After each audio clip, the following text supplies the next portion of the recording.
So welcome everyone to the search and rescue and firefighter survival component of our training with the CSRD Fire Services. Really appreciate you joining us today. So today we're going to talk about a really big part of the job of interior firefighting, and we're getting into the interior aspects of firefighting and what we really, what the public thinks of us. We're there to, help find people in these burning buildings, rescue them, but we need to be able to do it safely. We need to understand the techniques that are used for effective searches of buildings, and we're going to go through that in this PowerPoint today. So, according to the NFPA, there were about 2,700 civilians killed in fires in 2009 in North America. Another 14,800 people were injured. This figure would likely have been higher if it wasn't for the thousands that were saved by firefighters that do building searches. So we need to understand a number of different things to conduct effective building searches. We need to have knowledge of things like building construction. We need to understand the floor plans and layouts of structures. We need to have a sense of size up and situational awareness of what's going on around us, how the situation is, and how it may change in the future and where it may go. We need to understand search and safety guidelines. We need to understand the use of thermal imagers, which is a huge advancement in the way we do business now. Using thermal imagers to search buildings is now the new normal. There's different search marking systems that we need to understand. And a good, strong grasp of fire behavior. What is that fire doing in front of me? How can I control it? And where might it go in the future? And any other number of options, other number of operations that may influence searches, including things like fire control, tactical ventilation, which we've covered off in other classroom trainings. So building construction, I mentioned that as being one of the key components we need to understand. Knowing how building construction affects fire development. When we know that, we're going to help us to, when we understand building construction, it's going to help us to predict where's the fire going to spread. It helps us kind of understand maybe how quickly this fire is going to develop and what is the potential for structural collapse. We're inside this building, we're looking around, we need to be sure that we have a solid structure around us. Understanding building construction can also alert firefighters to safe areas that are within the structure. Maybe some design aspects that can prevent, that might hinder our exit and prevent our egress from the structure, and different walls or partitions that are in there and how they might impact our escape from that building. An understanding of the floor plan helps us understand the layout so that we can have an effective structural search when we're looking for missing persons. This knowledge can come from things like inspections, if we're able to have inspections. Pre-incident surveys, this is a big one. And our departments need to be doing these pre-incident surveys of commercial structures and larger structures within their areas. We need to also understand these pre-incident surveys. We go in and it's not about deciding exactly how we're going to attack a structure fire or search a building when we get there. What that does is it gives us an idea of what is around us so that we can make choices, good choices, based on more information while we're going in to do these building searches. Architectural plans may be one place where you could find building floor plans. They're often submitted to the local authority having jurisdiction. In our case, that would be the CSRD. So we may have plans for larger structures in the area. Personal observations. We know our communities. We live in these communities. Hopefully this isn't your friend's house, but in many cases, we definitely know our community centers. We'll know the different shopping malls that we shop in all the time. So even just taking a look around when we're just out and about in our community helps us, understand the floor plan and gives us a sense of, if something were to happen there and we had to go inside, we'd have a sense of where we were. Residential dwellings, the department doesn't typically have access to things like residential dwellings. During new construction, we may have an opportunity to see, some of the buildings under construction, but again, that's not going to give us necessarily a sense of what it's going to look like once the walls go up and it's completely finished.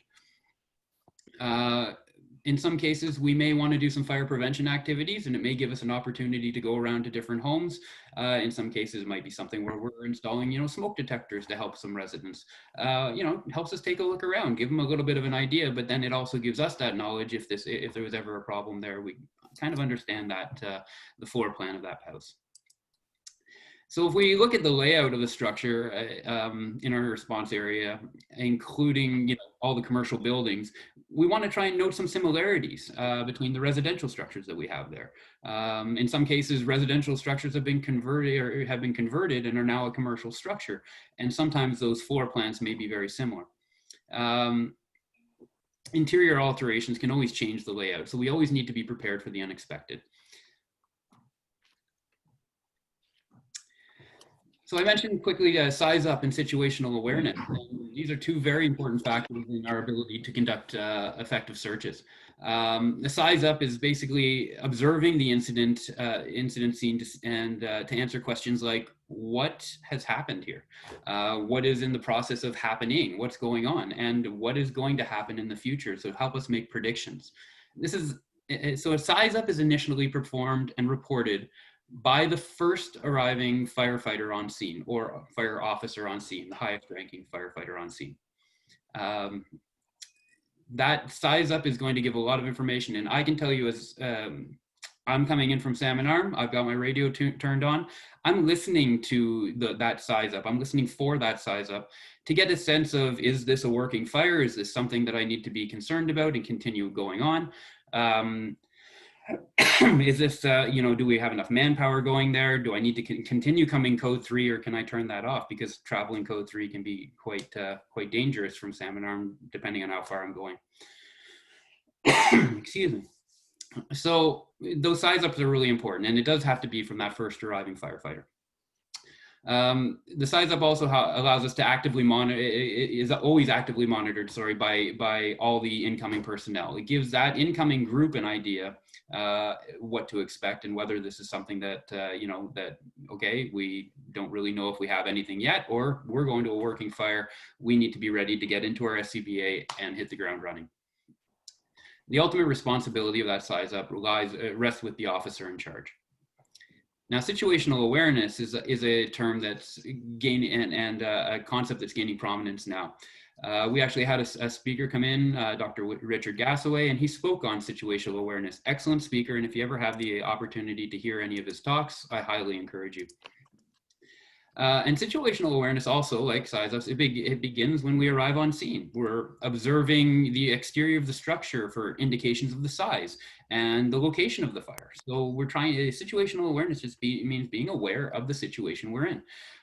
We want to determine if the building is occupied based on certain clues. Clues can be things like vehicles and driveways, lights visible in windows, things like that. We're trying to assess, probable structural integrity of the building. How safe is it for us to send a firefighter in there? And in most cases, we're starting our attack on the exterior of a building based on our manpower and needs at that time. It also helps us to identify possible escape routes before we even enter. What are the doors, windows, fire escapes, right? A big part of situational awareness, it comes through the communication that happens on scene. Conditions will change rapidly. You need to be able to tell others what you observe, and you need to pay attention to what they observe and they're telling you. Listen to radio reports from the incident commander and other team leaders. What are they observing? What does that tell you about what's happening in there? And keep team members and supervisors informed of any changes you witness. We are a team. Firefighting is a team sport, and we need to be able to pass that information along. We don't keep it to ourselves. Safety is everyone's responsibility. So again, situational awareness, basically it can continue on after we enter the structure. We're using our senses to increase our awareness. We're listening for sounds, those sounds of the fire becoming more intense. As you can see on the left there, we're watching for the color of smoke. And this is a big one as well. The color of smoke is going to indicate a few things. It indicates the type of fuel that is being burned. It can indicate the phase of the fire. And it can tell you basically and it can give you indications on where this fire is going in the future. We want to feel walls and doors with the back of our hand to determine if there's a fire on the other side. There's a picture in the middle right there. We also want to sound the floor before we're advancing to determine if it's going to support our weight. And there's a picture of a firefighter sounding the floor on the right-hand side there. And so sounding the floor, again, as easy as taking a tool like that photo shows, taking a tool, taking the butt end or a blunt end of it, and just hitting the floor with it. You know, you can actually hear, you know, and feel the sponginess of the floor by doing that. And if it's too spongy, you're not going to want to go on it. Obviously, if the tool breaks through the floor, probably not the way you're going to want to go.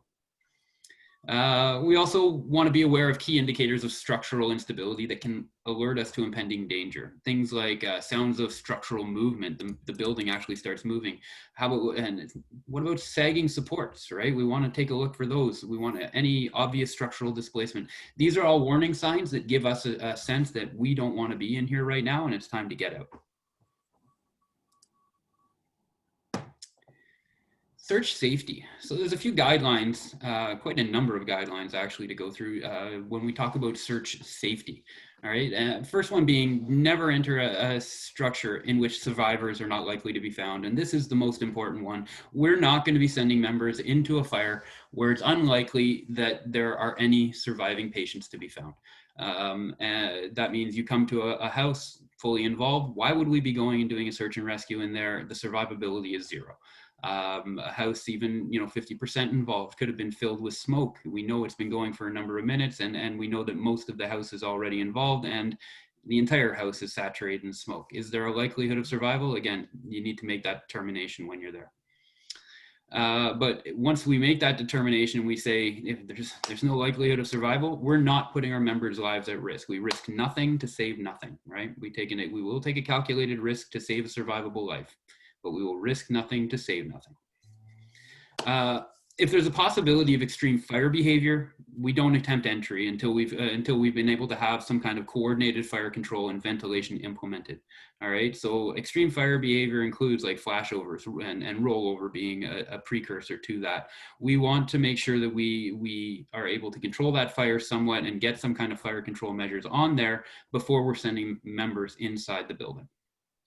We do not freelance. And freelancing is a big no-no. Anywhere in the fire service will tell you, basically you have to work according to the incident action plan. You don't work according to the incident action plan and you start doing what you want to do, that's how people get injured.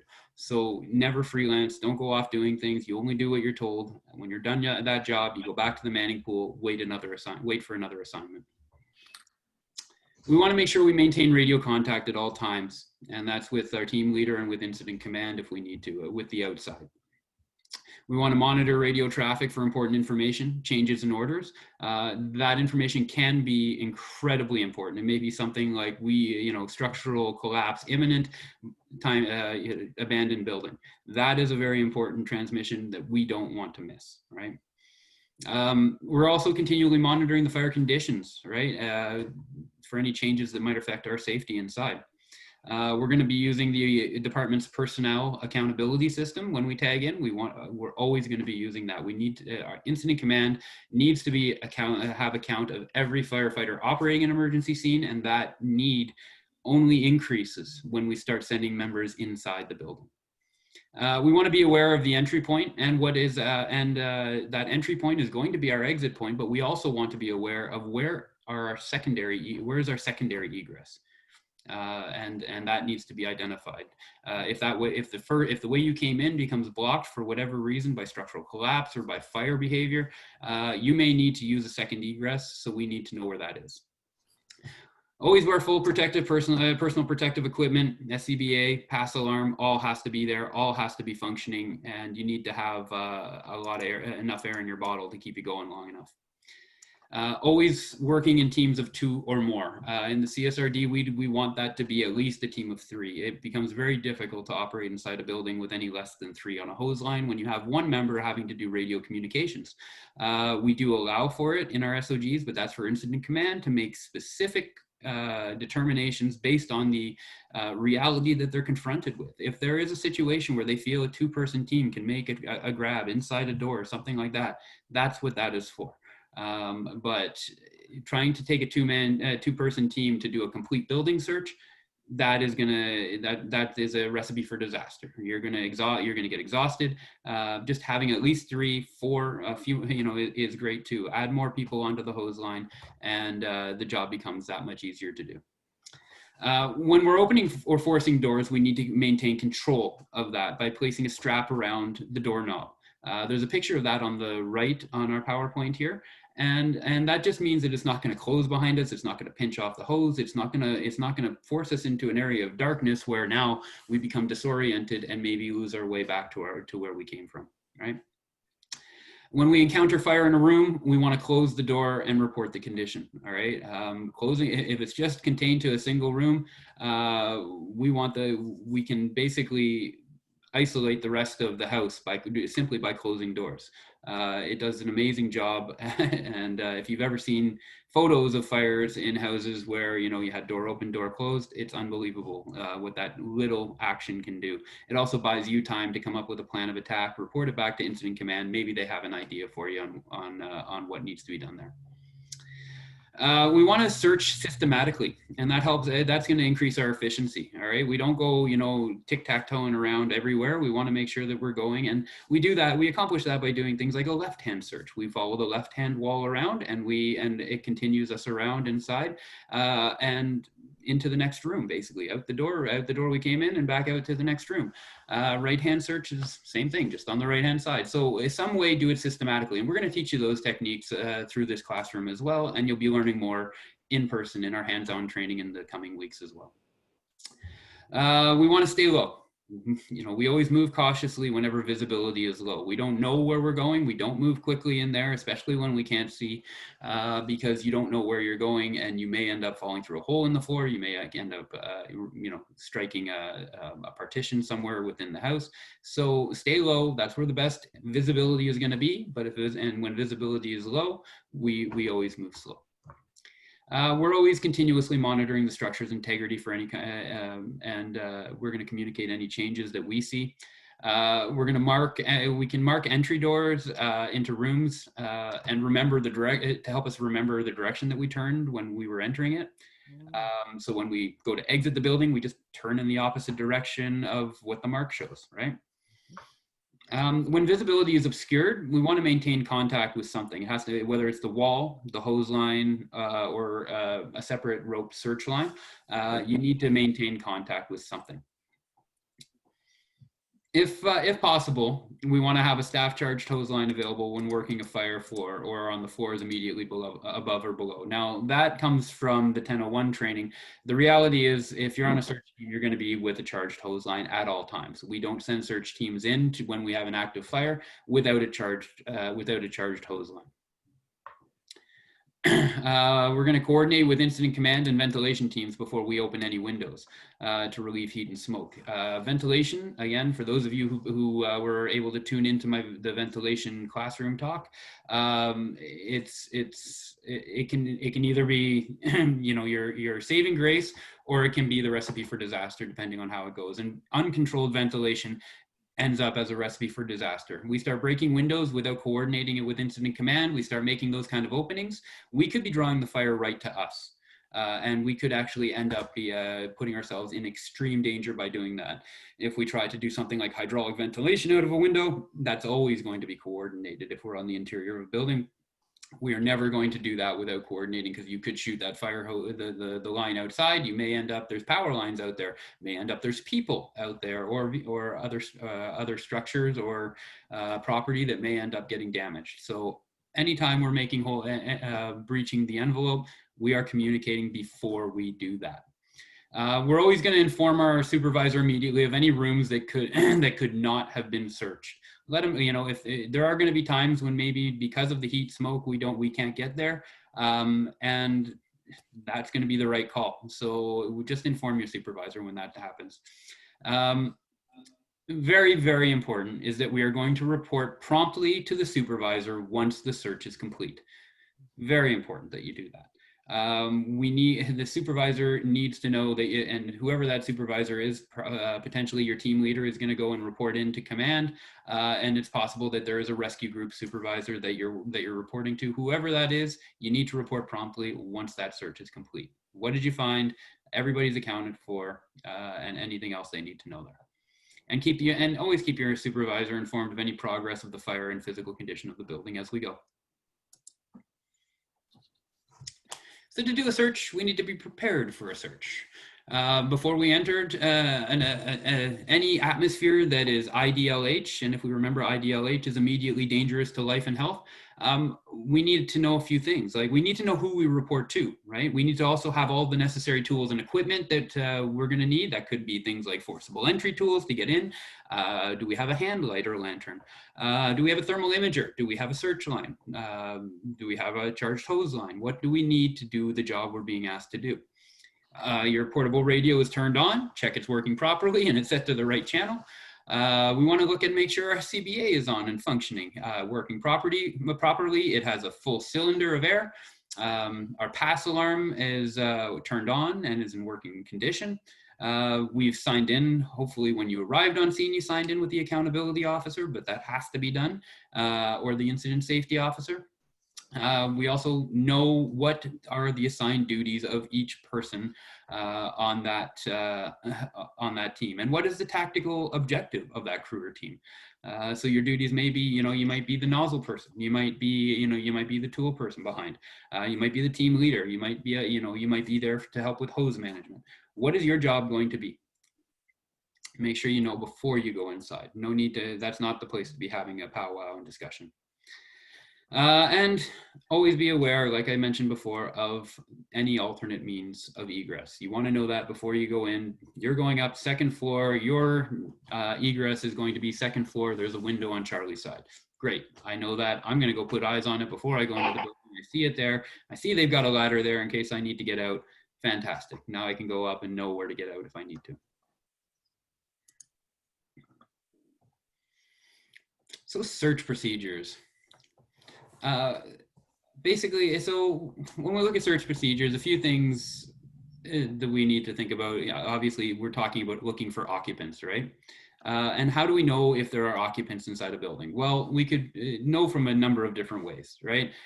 Witnesses are, they're a good source of information about the occupants that aren't accountable for, right?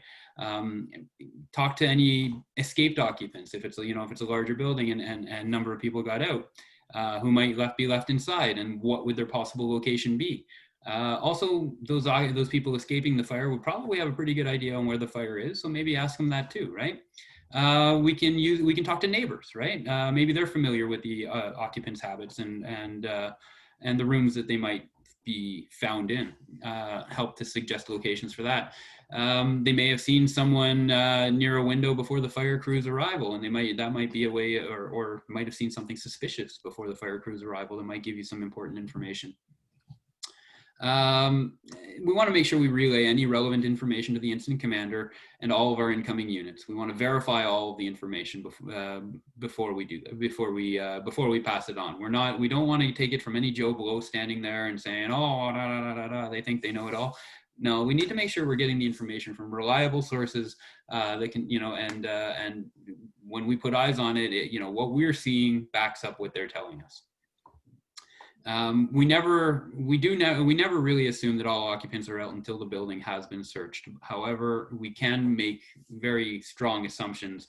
Certainly in residential structures, the owners are out. They're outside. They're able to say, yeah, no, I got my whole family out.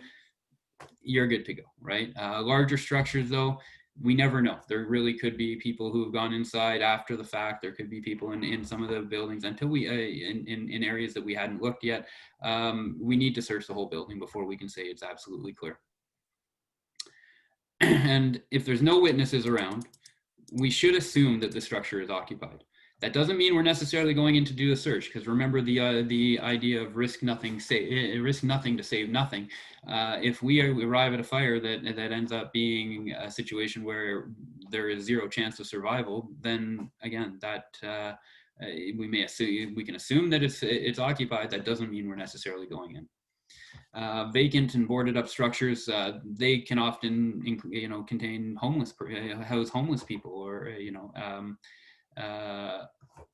commercial, educational, institutional, industrial occupancies. They're occupied 24 hours a day.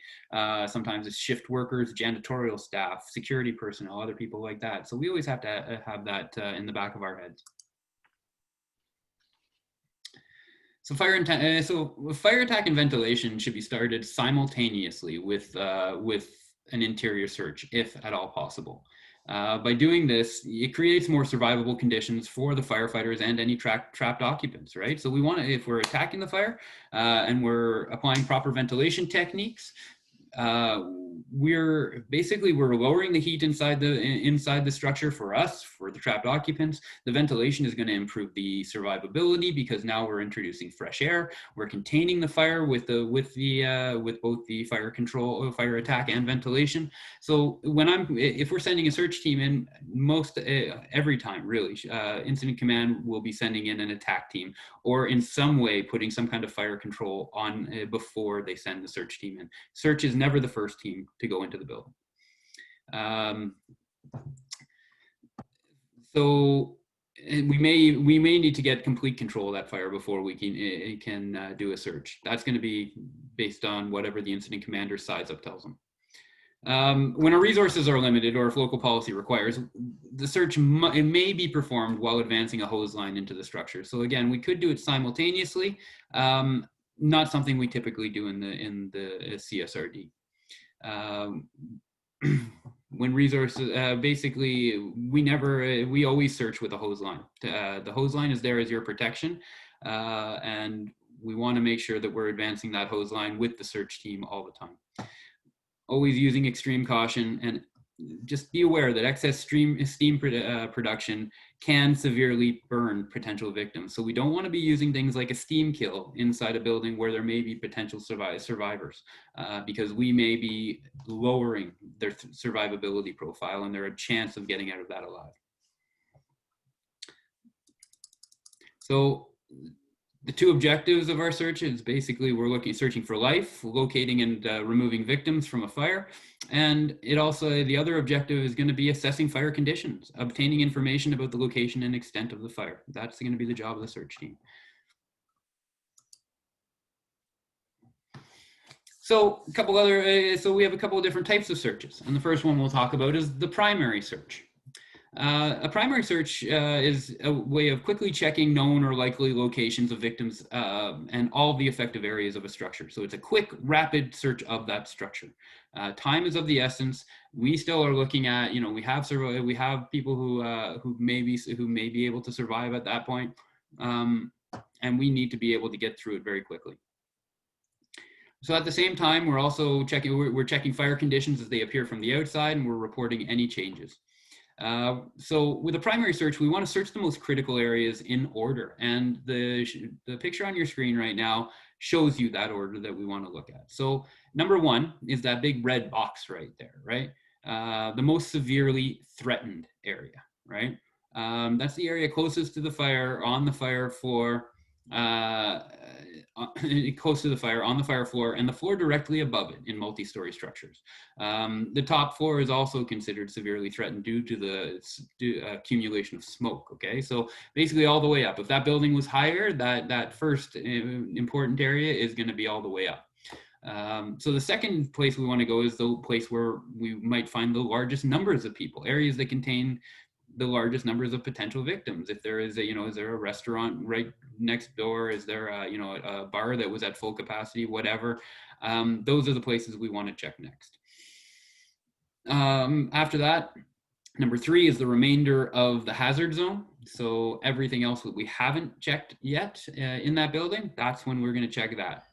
Areas farthest from the fire on the same level, upper floors, floors above the fire floor, all of that.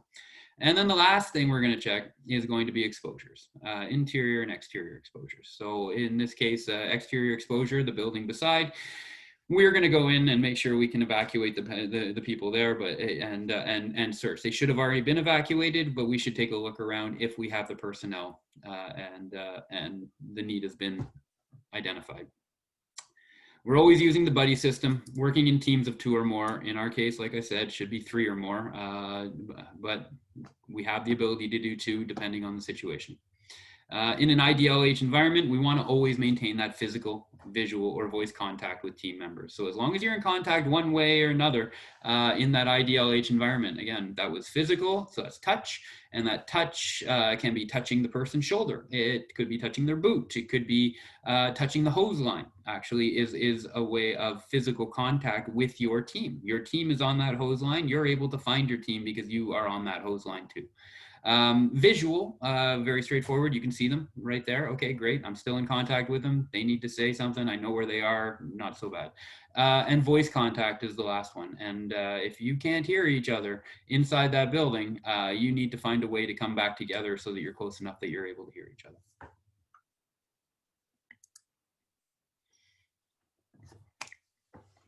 All right, so we talked about the primary search, that rapid, quick search, trying to find survivors and get them out. Now, a secondary search is a much more slower and methodical process. It's performed after the initial fire suppression and the ventilation has occurred. So this is something, again, we've done our primary search, we've gone through, we've found or not found any victims within the fire. Well, now then we gain control of the fire. Some suppression activities have happened, ventilation. We've got a much better situation inside. We may be getting close to the overhaul phase, and now it's time for a secondary search. We want this secondary search to be completed by personnel who did not participate in the primary search. Again, that allows the search team to get an unbiased view of the scene, a set of fresh eyes on the scene. We want to conduct it, like I said, at a slower and more thorough pace than we would do with the primary search. This is about making sure that anything that may have been missed is seen. We're moving beds if we need to. We're going to look under things. We'll look in closets and cabinets. We should be doing that fairly rapidly on the primary, but we're making sure we're not missing any of these places. We want to make sure it's as systematic as the primary to ensure that no rooms or spaces have been missed, right? We're going to still continue to report any structural instability in areas areas that the fire is starting to rekindle. We'll let them know immediately. Never are we going to be removing our SCBA. Even if the building appears smoke-free, right? Fire gases still present, right? Carbon monoxide, hydrogen cyanide, all the other nasty things that are in smoke. That's all still there and hasn't gone away. It's off-gassing now from the burnt materials. Air monitoring is the only effective way to determine the presence of gases, and we don't have the ability to for air monitoring the way that we would have to do to say it's safe to take off our SCBA. So we do not take off our SCBA during secondary search, and the same would go for overhaul. All right, we'll talk a little bit about some general search methods now. All right, so first thing we want to talk about is, making sure we follow a systematic pattern, right? We enter the room, we turn left or we turn right, follow the walls around until we return to the starting point, right? That's called a left-hand search or a right-hand search. You can see basically an idea of that on the slide on your screen on the left there. So we also, when we leave a room, we want to turn in the same direction that we used to enter. So if we turned left to enter the room, we're going to turn left at the out of the room. Then we're going to continue on to the next room to search.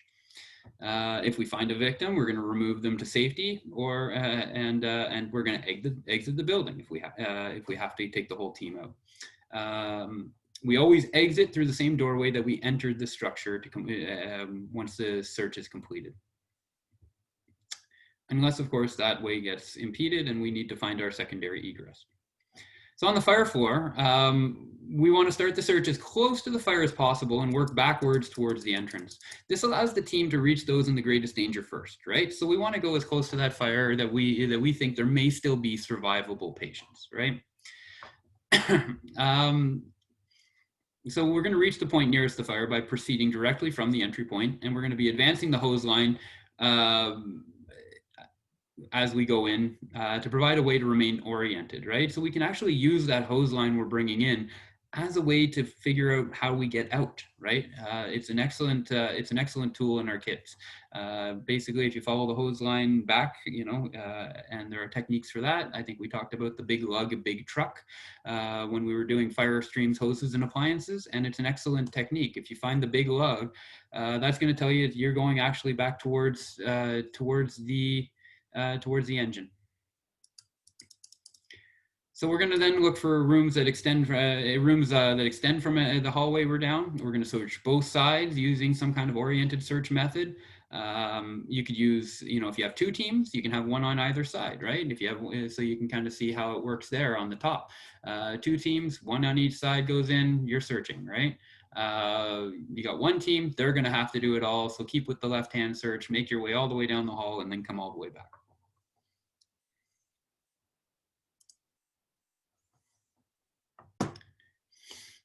So we also want to make sure we always control the egress passageways to allow teams to escape if the conditions are changed. So having somebody with a charged hose line, outside the door, if you're going down that long hallway like we were looking at in the last slides, they can help make sure that the fire conditions don't deteriorate too much or increase too much to the point where we aren't able to escape the structure the way we came in, right?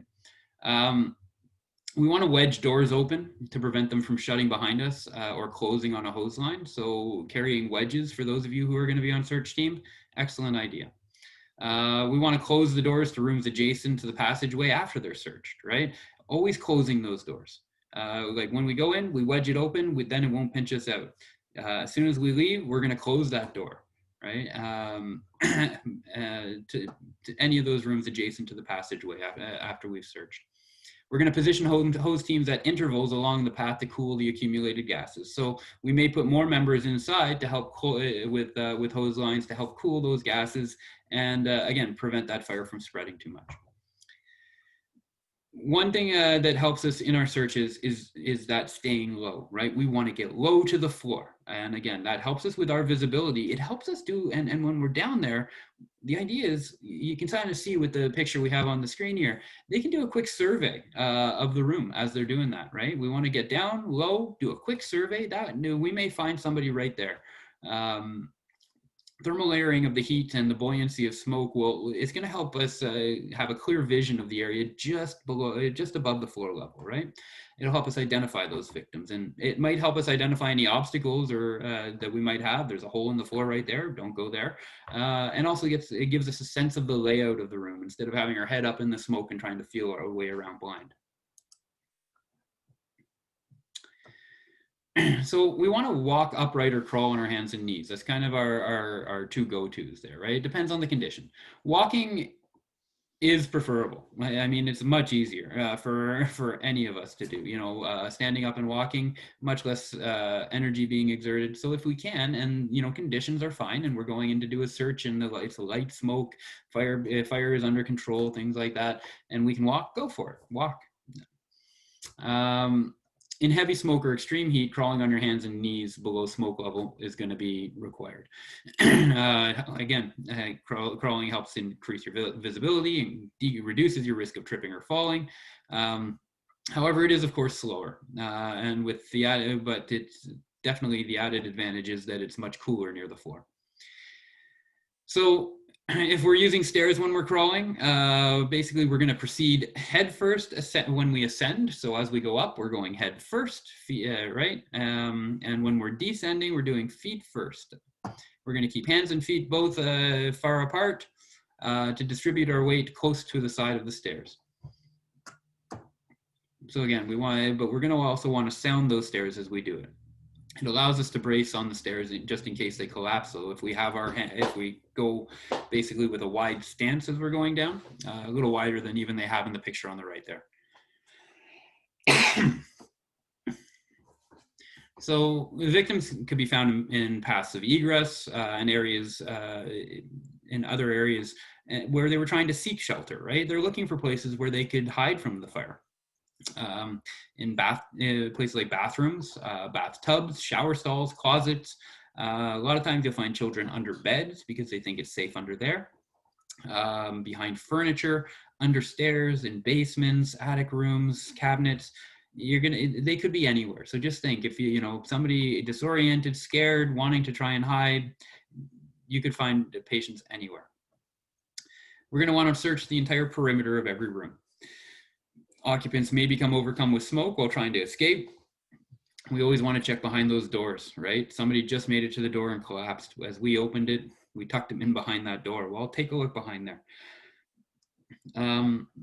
As we're going around and looking and searching the perimeter of a room, we're going to want to extend our arms and legs, and maybe the handle of a tool as well to help to help us reach farther, right? We can get under beds, kind of use the axe handle. We don't, for obvious reasons, want to be using the axe head, but we can use the axe handle as another way of reaching out, putting our legs out, and we'll show you all this when we get to do some of the practical as well. After we've searched the perimeter, we're going to want to search the middle of the room and again, we can put the tool against the wall and extend our arm or leg towards the center of the room. So during our primary search, the visibility might be very limited, right? So we may need to identify objects by touch. It might be the only clue about what we have, and maybe even help us identify what room we're in. We want to look at all sides of any object and touch any object all sides to get a sense of it. If I find out this is definitely a bed, well, okay, I know I'm in a bedroom, right? So using your sense of touch, you get as much information as you can to help you understand what you're feeling there. We don't want to move objects, right? If we start moving objects while we're doing our searches, it runs a very high risk of disorienting us, right? We want to keep objects where they are. If you've seen, and if you've learned about, people who've lost their sight, again, they keep their homes very much the same, because that would be a very bad thing if somebody just moved something on them in their home and they weren't ready for it. Well, it's the same for us. We've gone into a room. It was laid out a certain way. If we start moving the objects around that, then there's a good chance that your team and possibly yourself are going to become disoriented in there. If smoke ever starts to obscure your vision, make sure you report that to incident command. You may need to get some additional ventilation, and maybe that's possible, maybe it's not, but always let them know there might be a solution. So all search teams need to maintain radio contact with their supervisor or incident command, and they need to report their progress, right, as they go on. We've cleared, the first floor alpha. We're, progressing on to Bravo, or however you're doing, however you need to explain it. We've cleared first bedroom, in the Charlie Delta corner, second floor, moving on to the Alpha Delta bedroom. However you need to report that, make sure you give progress reports to incident command. They need to know where you are and what you're doing in the building, and those will also be heard by members of the rapid intervention team on the outside of the building. Those are the folks that are out there in case you need help and they need to come in and help you. So progress reports and new information can be especially important during the primary search, right? It helps the search teams to be assigned to areas that haven't been searched yet. So we can have other teams going to areas and they know, oh, you've been there and we don't go there now. We want to close doors to rooms that aren't involved in the fire unless it's being used for ventilation. So again, anytime you're going through a structure, that's something we need to keep in mind. You see an open door, you close that door. Now that, again, the big but is that, is it in the flow path? Does that door need to continue to be open for our ventilation activity? So positive pressure is happening, it's coming down this hallway. We can't shut down a door down that hallway because that would disrupt our ventilation activities. But any other that is not in the flow path, absolutely we want to shut those doors. This is part of that salvage and the ability to control the fire and prevent it from spreading into those rooms. We want to make sure we're also clearing any unused hose lines and other equipment from our exit pathways. There is a lot of equipment being used on fire scenes. A lot of gear are going to be around, and anything that isn't absolutely necessary. There's a hose line there that the team is now not using anymore, and it's just outside the structure. That needs to be cleared away. Any unused equipment inside a building, maybe the last team brought in, I don't know, set of irons and they left it there. Get it out of there. Get it if it becomes a tripping hazard when you need to get out quickly. We want to make sure that we've taken care of that before it becomes a problem. All right, we're going to talk about specifically different types of searches right now. And the first one we'll talk about is the oriented search method. So this is used for a team to search a room, right? In the oriented search method, the team leader is going to remain anchored at the door, typically at the door, on a wall, or a hose line, and the other team members are going to spread out in that room. All the members are going to stay in constant communication with the leader, with the team leader and the others on their team. And they're going to update any progress. You need to coordinate efforts to prevent confusion and avoid clustering in one section of a room, right? So, okay, we're going to go into here. I'm going to anchor at this door. You're going to go, you're going to go to the right of the room. You're going to search the left of the room, report back what you found. After the search is complete, the searchers will return to the anchor team leader, then they're going to move on to the next room. Again, in a situation like this, team leader might be the one holding with the hose line, the ability to defend if fire behavior became extreme behind him, so that they could get out of that room.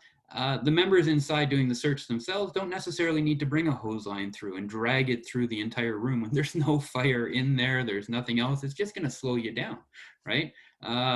In this case, you've got now 2 firefighters going around doing their search, staying low, maybe having to stay low. And the pictures there are terrible for one reason is that they're swinging the axe head and the pike pole head. Obviously, we'd want to be grabbing those from the other side so that we don't stab or hack our potential patients. So there's other techniques, and we're going to talk to you a little bit about them. These aren't techniques that you're going to see used very widely in the CSRD right now. The oriented search technique is certainly a great one, but the wide area search method is very specific and not one we train on very much. We don't find a lot of buildings that we would need this type of search technique for. And those types of buildings, when we have had fires in them, end up either being empty or no need to do a search. But with the wide area search method, basically this is used to conduct a primary search of a large complex area, a large complex area filled with smoke, right? With this, what we're doing is we have a dedicated search line. Typically, it's going to be 200 feet of 3/8 inch rope. Should be Kevlar, something that's strong enough with a sheath that resists heat and abrasion. We want to have a minimum of 3 team members for these wide area searches. The larger the team, though, the more effective it might be. At about 10 feet outside the entry point, the end of the search line is going to be tied to a fixed object. There's going to be a tag indicating what unit or company designation is left at the entry point. The lead is going to pick up the rope bag containing the search line. They're going to enter the area, accompanied closely by a navigator, somebody to help them figure out where they're at. The navigator is going to direct the lead using their hand light or a thermal imager, so they're going to be looking around using that. The lead and the navigator are then followed by 1 or more radio-equipped searchers. Each searcher is going to have is carrying a tether that's wrapped around one wrist and a forcible entry tool in the other. And as the team basically progresses, the search line pays out behind them. All members remain in contact with that line. So you can kind of see here, this is the way that the oriented search would kind of work. So again, every 20 feet along the length, 2 inches, there's basically a steel ring that's tied to the search line. Immediately behind the ring, there's going to be 1 or more knots tied in the search line to indicate distance. So you can see at 20 feet, there's 1 knot. 40 feet, you'll find 2 knots. 60 feet, there's 3 knots. Again, this is not a technique we use very often, and I've never trained on this one before. But it's an interesting one to know about. The rings, what they do is they also provide an anchor point for lateral tethers. So you can kind of see how on the picture on the right there, he's got a tether, and now he's able to go in, search another area, and take a look around, and he's oriented. He's able to get back out to that search line.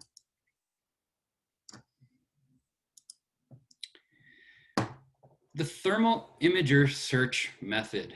Now, again, thermal imagers are amazing, right? They allow us to see sources of heat through darkness and thick smoke. They're able to, and that source of heat may be a human body, and a live patient that we could save. I have used these in searches and in auto extrication at a previous department, and we've actually found people that were thrown great distances from vehicles, and we're able to find them and get them to hospital. So again, these can be used to locate the victims that are hidden in fires. The thermal imager is typically going to be assigned to a chief officer or your team leader that's going to be in there. So they can help us detect heat through barriers, but they have their limitations, right? They can't detect people under or behind furniture or on the opposite side of a wall. We can't see through water. We can't see through glass. And that's a really interesting thing. I mean, if you look through a window, if you're ever playing with thermal imagers, try, looking through a window with it. It doesn't work. You can't see through glass. In a carpeted structure, you may not be able to detect fire on floors below because the carpet actually acts as an insulator. That can also give us a false sense of security where firefighters think the room is safe to enter, but the floor has been significantly weakened by fire below. Some can be, they're built, they're starting to get built tough, but some of them can still be, I mean, these are electronic, this is electronic equipment. So they can be fragile. Earlier models were much more fragile. Nowadays, they're building them much tougher.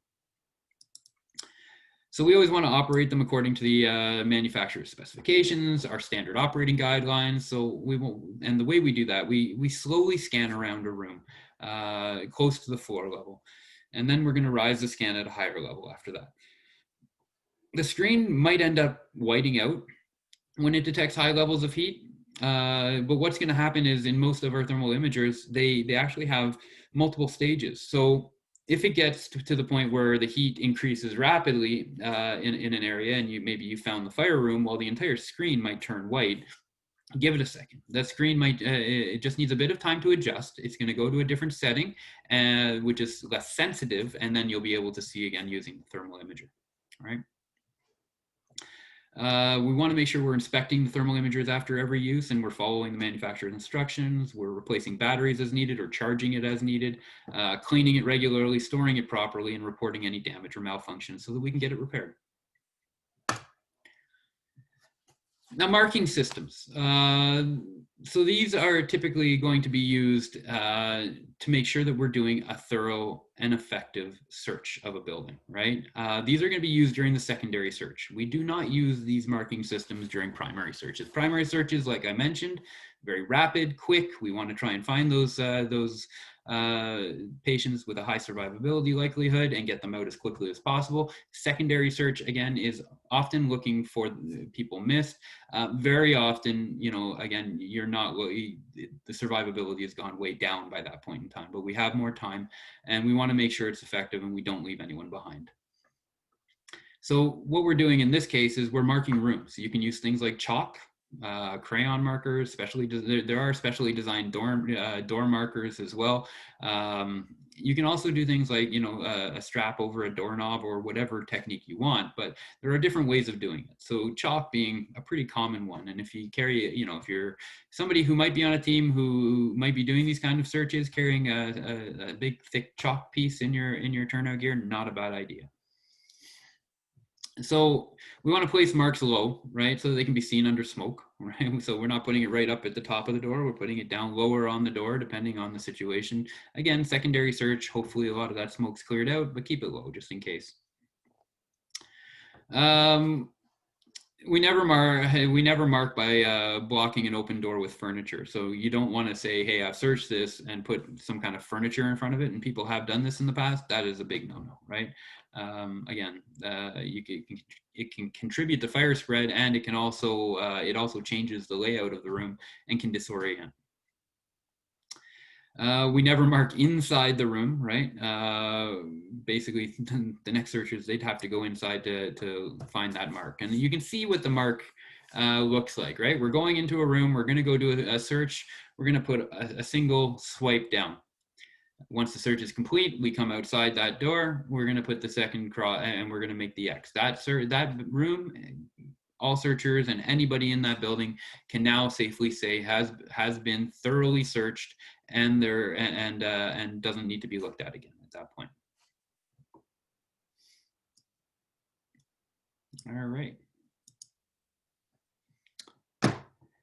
So now we've done our search. We've gone through what happens when we find a patient. How do we get them out of there, right? So getting patients out of the building, I mean, that's what when people think firefighters and think of heroics and all that, that's what it's all about right there, is being able to help people from a building. Now the best way for a person to get out of a building is by themselves, self-evacuation, right?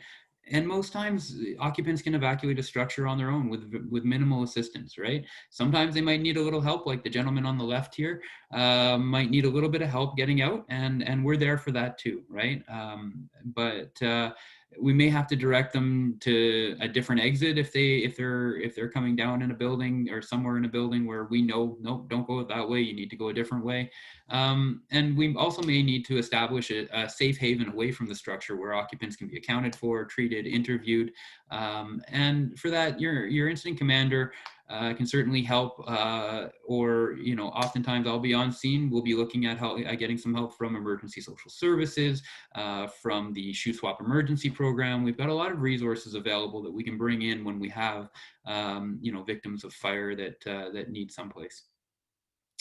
So after self-evacuation, next one we'll talk about is the shelter-in-place option, right? And a shelter-in-place option simply means moving victims to a protective location in that same structure, right? So we don't want them, basically there's nothing we can do to get them out at this point in time. Maybe all the egress or viable egress are blocked, but let's get them into a room inside of that structure where they can close the doors and stay safe until we can go in, get the fire out and get them out safely. Right. These can be used. So really this is used in a situation where the hazard is fairly minor, really. So you're thinking about, a single unit in apartment building, right? We'd want to evacuate in some cases, but maybe it was a pot on a stove fire. Everybody stay where you are.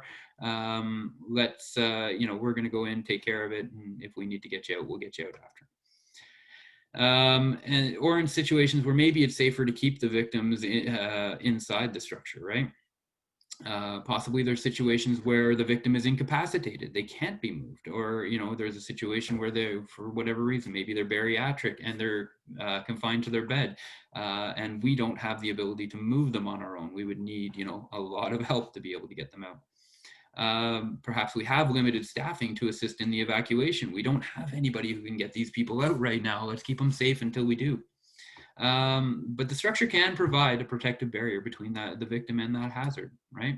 The shelter in place is very common in places like hospitals, nursing homes, correctional facilities, high rises, and high hazard industrial sites. And again, you can think of it for a lot of reasons. Hospitals, those patients, some of them very difficult to move. Nursing homes, elderly people, very difficult to move and could cause even more damage if, depending on the situation. Correctional facilities, dangerous for us, for the people moving them to move them, right? So yeah, but that's definitely a viable option there. We could have a protected location that's identified in one of our pre-incident surveys, maybe during the incident size up, but that decision can only be made by the supervisor or your incident commander, right? And make sure as firefighters, we always want to be sure we're reporting any conditions that we think might influence the safety of a decision. So you hear that the plan is we're going to keep them in a certain room. You have information about that room, or that maybe, the vent from where the fire is going right into there. Anything like that. You may have special knowledge that comes in handy. Make sure you're communicating that anytime that you have that. So after the self-evacuation, maybe it didn't work, and the shelter in place wasn't a viable option, we need to go in, we need to rescue. There's a few different ways we can do this, and we're going to talk about that here. So again, rescue is basically when the conditions prevent a self-evacuation or a shelter in place, or the victims are directly threatened, we need to go, that our job is going to be to go in and rescue them if we can do it safely for our members. Because again, the number one important, our first priority at any scene is our team, our firefighters, right? Any emergency responders there.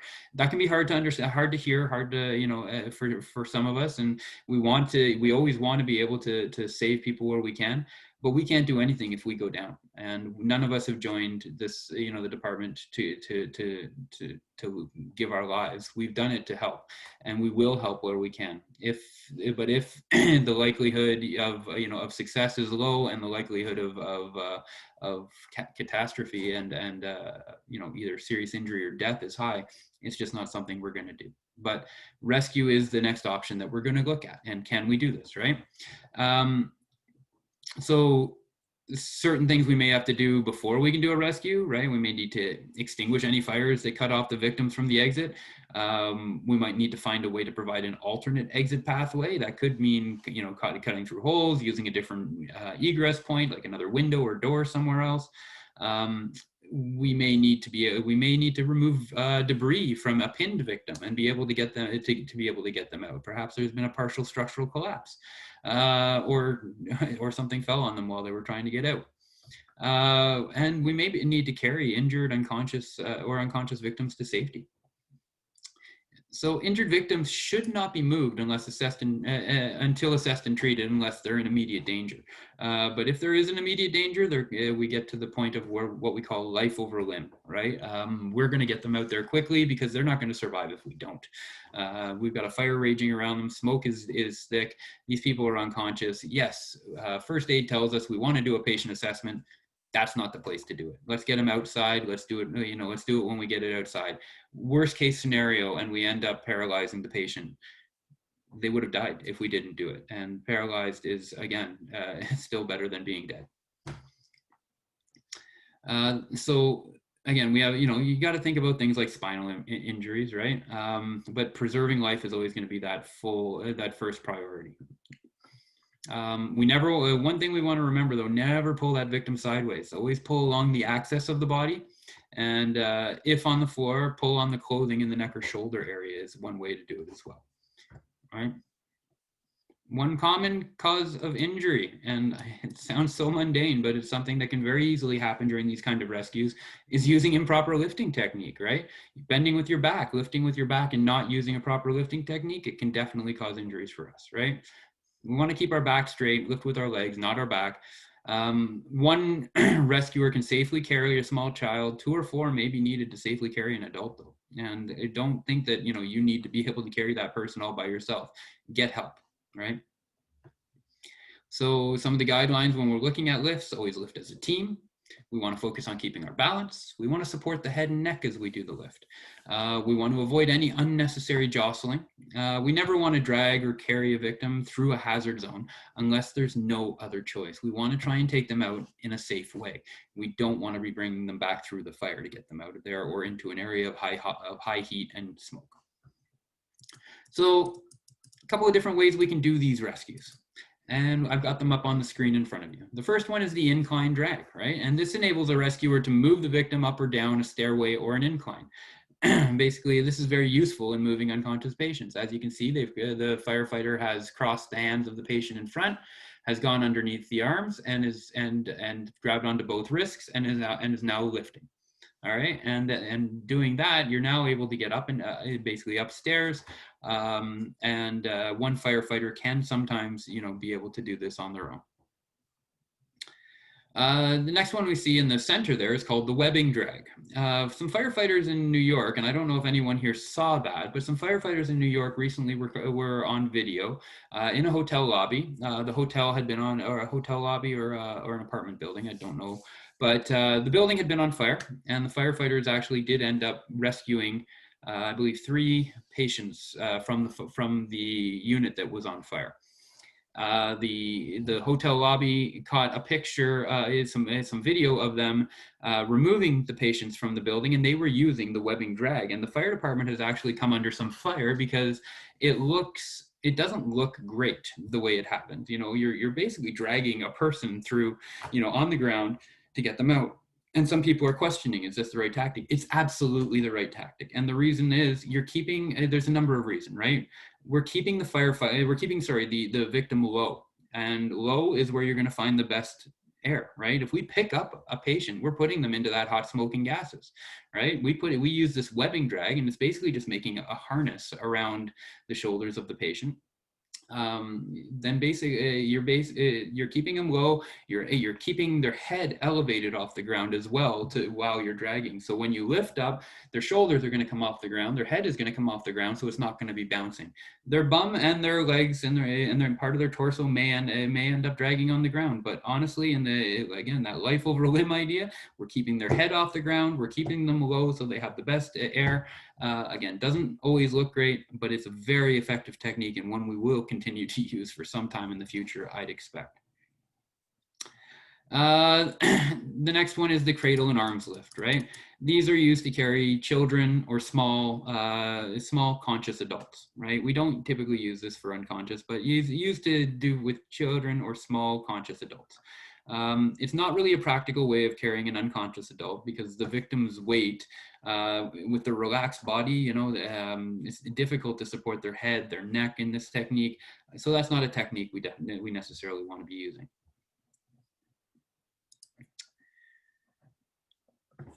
Some other techniques, the seat lifter carry. Basically what that does is it enables two rescuers to carry conscious or unconscious victims. And so you see what they've done here is they put the picture on the left there. They put their arms one under each shoulder of the victim. They end up going, and then their other arm will go underneath one knee on either side. And then again, as a team, they're going to use proper lifting techniques, lift with their legs up and carry the patient out. We could also use, and it's not on the screen here, but moving a victim onto a litter. So it's basically like a long backboard litter, a standard ambulance cot, army litter, basket litter, something like that, right? You basically use a similar technique for using people onto stretchers and basket litters. So if you've taken a first aid course and you've used those, basically it's the same idea. We're just going to package them into that. Two firefighters are going to lift them up and bring them out. And then the last one I have here is the photo on the right of the extremities lift or carry. And that just allows two firefighters to move conscious or unconscious victims. Doesn't matter if they're conscious or unconscious. If they're unconscious, two firefighters carrying the unconscious weight of a patient that is doable. You can see the firefighter at the back there is able to control the head just by having it propped up against their chest, right? Now we're going to talk a bit about firefighter survival, because firefighter survival is very important for us. We want to make sure we all go home at the end of the day, right? So some skills that we need to learn to ensure our survival. We need to be able to recognize and avoid potential hazards. We need to be able to escape unavoidable hazards, and we need to rescue lost or trapped firefighters when needed. So there's something called prevention-based survival, and that's the most important survival technique, basically, and that's based on an effective size-up, right? We want to prevent the need for any kind of rescue of a firefighter. We want to be able to read and anticipate stages of fire development and the spread. We want to anticipate the location and extent of the fire. We want to identify that building construction type and the potential for collapse, right? If there's a potential for collapse, why are we even putting them into that situation? Or if there's a high potential for collapse, why are we even putting them in that situation? We want to be able to locate the best means of entry, the best means of egress. We want to do what's called a risk-benefit analysis, basically. Do the risks that I want to take actually, is there a big enough benefit to support the risk I want to take here? And putting members into a burning building is a high-risk maneuver, right? We don't want to be doing that lightly. There needs to be some kind of benefit, major benefit, potential benefit there for us to do that. We want to be able to anticipate how the interior conditions may change over time and determine whether there's enough resources to even complete the operation we want to do quickly. If it's going to take too long, then and we don't have enough personnel there, that's not what we're going to be, that might not be the best option for us.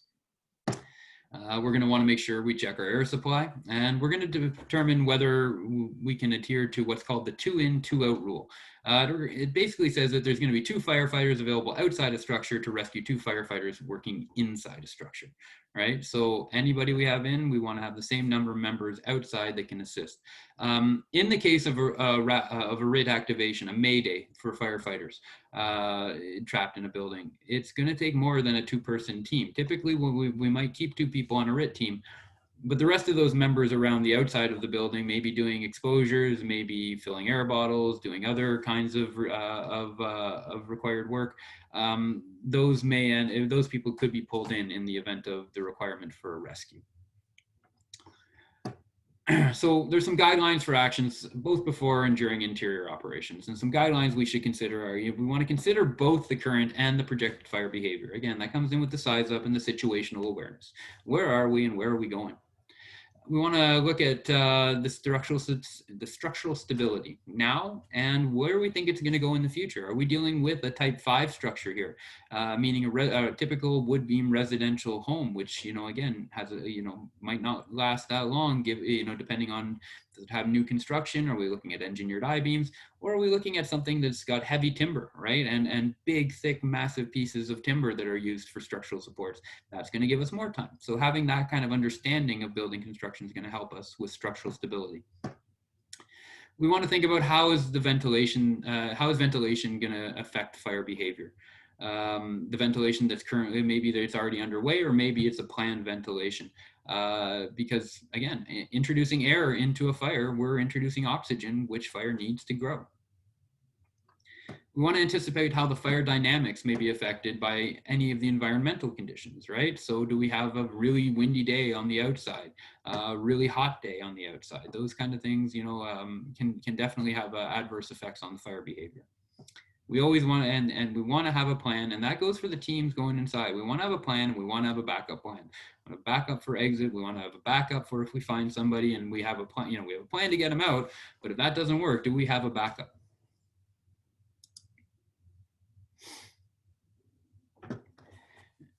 So we need to be prepared, for a situation where we may need firefighter survival. That comes through training, that comes through practicing, and the more we can, the better we're going to become at it. If hazardous situations can't be avoided, we need to know how to survive. Right? We need to practice our basic firefighting techniques. So you're going in, you need to understand the basics of, of hydraulics, of how much water you're going to need to control a fire. You're going to need to know the techniques to control that fire. You're going to need to know how your SCBA works and different techniques you can use. What are the techniques if you start running out of air? What are the other, what are you going to need to know to get out of there, right? Practice your situational awareness. We have videos that can actually help us with smoke reading and other types of things. Going, and do it at practice, right? Throw things in that, maybe people aren't expecting, and get them to really think about, the situational awareness and paying attention to all of the information around them. We want to anticipate the types of survival situations that we might face as well, right? And we want to practice those Mayday and self-rescue techniques, which we'll be doing in Scotch Creek over the next few weeks. And those basic firefighting skills, absolutely essential for our survival techniques, right? Forcible entry techniques can be applied in the escape. We may need to know how to, force doors, break windows. Hose lines can be used in the fire attack to protect us from the fire. When we're trapped, that air management that we practice increases the amount of survivability time we have. So the extreme stress of these situations makes it really difficult for conscious thought at sometimes. And when we're in stressful situations, we're going to revert to our training, whether it's good training or bad training. So you need to train hard. When you're at the fire hall, we train like we do business, and that's going to help us so that if we ever do find ourselves in these situations, we know what to do, and it'll just come naturally for us. So our situational awareness, again, helps warn us of extreme fire behavior or structural collapse, helps us to recognize the signs that we need to withdraw to safety, right? It helps us to know our personal physical limitations, so that we can monitor our stress levels. Where are we at, right? Look at our air consumption. How much am I taking in? What's the workload that's been on me, right? And we need to be able to withdraw from situations before we're incapacitated, before we get to that collapse point, before we don't work ourselves to that point. We have rehab, firefighter rehabilitation. We're getting super hot inside the structure. We've been going for a long time. We've used a lot of air. It's time to come out. Let's go take a rest. It doesn't matter if you reach that 45-minute magic time zone. If you've gone for, and you've done a really heavy job, maybe 10 minutes is enough, and you need to call time out, take a break, get hydrated. Way better than having a situation and some kind of medical emergency inside that structure. So some ways we can physically and mentally prepare, we want to practice those basic skills, train for any of the hazards we're likely to encounter, practice our air management, make sure our PPE matches the hazard that we're going to be going into, know your duties when you're on your teams, know your own physical limitations, right? Watch for your own signs of fatigue, increased breathing, increased heart rate. We're all different. We're all going to react differently to different levels of physical exertion. And we're talking, middle of summer, turnout gear, and we're at a structure fire. It's going to knock anyone down. So there is nobody is going to be looking at you sideways for saying, listen, I'm exhausted. I need to take a break, and be able to say that and speak up before it becomes a major issue. Also know the limits of your PPE, right? Know that, if it gets a certain heat, we don't want to be melting gear. We certainly don't want SCBA face pieces to be melting and things like that. So know what that gear can take. Always look out for your team. Always look out for all the members of your team. Listen to your team members and follow orders very, thoughtfully. If it doesn't sound right, ask for clarification. Doesn't mean you don't do it, right? If somebody's asking you to do something, ask for clarification if it doesn't make sense to you, all right? If clarification still doesn't make sense, try to get some further discussion about it. And your team leaders should be listening to you as well, because we want all the information we can to be coming up with the best plan. So we're looking at be aware of your surroundings, look for signs of key fire behavior indicators. We're looking for things like flashover, backdraft, fire gas ignition. Listen, feel, watch for changes in the environment. So Maydays. So it's a number of different situations that may end up causing a Mayday, a firefighter to declare a Mayday. A couple of those are on the screen above you there. We've got air emergencies, right? Maybe the face piece became dislodged, it ran out of air, SCBA malfunctions. Also occurs if the low pressure alarm activates and you're unable to immediately exit the environment. So our low air alarm's going off, we have no way to get out right away. Maybe there's a traffic jam inside. That is an air emergency all of a sudden. You may have lots of firefighters around you, but they got to get, you've got low air. It's time for you to start making your way out. So recognize those, right? Lost or disoriented. Basically that happens in extreme darkness. Maybe you lose contact with your partner, the hose line, a search line, an orientation point, right? So as soon as you become lost or disoriented, that becomes a Mayday situation. Entanglement, right? Caught or on exposed wires. Maybe there's a fallen ceiling grid that came down, other debris with wires, and you become trapped. Thermal emergencies. So a thermal emergency basically is a rapid rise in temperature that exceeds the PPE's ability to deal with it, right? And the protection that it offers.